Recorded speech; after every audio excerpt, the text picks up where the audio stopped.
Halo semuanya, perkenalkan saya Kuni Salsanabila dengan NIM 2405020062 Program Studi Teknik Sipil. Video ini dibuat untuk memenuhi tugas mata kuliah Literasi Digital dan Kemanusiaan. Jadi, kali ini saya akan membahas oversharing dalam budaya digital.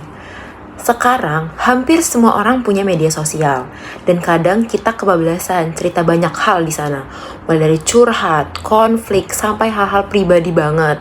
Nah, kebiasaan ini tuh disebut oversharing, dan tanpa sadar udah jadi budaya kita di dunia digital. Oversharing itu ketika kita ngasih tahu terlalu banyak hal pribadi ke publik, biasanya karena pengen didengar, pengen dianggap relate, atau cuma pengen banget ada tempat untuk ngeluarin unek-unek. Tapi masalahnya, gak semua hal itu cocok buat diumbar ke internet. Karena apapun yang kita posting di sosial media itu bisa dilihat siapa saja dan gak bisa ditarik balik. Nah, kenapa oversharing ini saya bahas? Karena jejak digital itu nggak ada tombol delete permanen. Apa yang kita upload sekarang itu bisa muncul lagi nanti, di waktu yang nggak kita duga.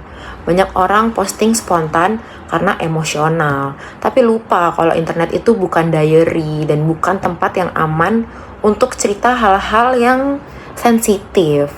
Contohnya bisa kita lihat lah di akhir-akhir ini. Ada banyak orang yang upload tentang konflik rumah tangga, drama hubungan, sampai masalah internal dengan temen atau keluarganya. Ada juga yang posting lokasi real time, foto identitas anak, atau data pribadi kita sendiri. Di beberapa kasus, postingan kayak gini malah jadi bahan hujatan.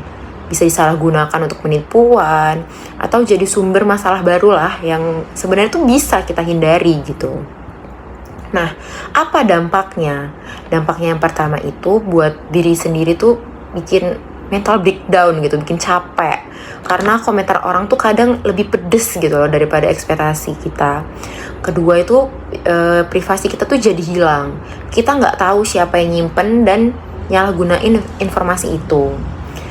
Terus oversharing itu bikin batas antara private dan konten itu makin tipis. Masalah pribadi itu bisa jadi konsumsi publik dan itu punya efek negatif lah untuk diri kita sendiri.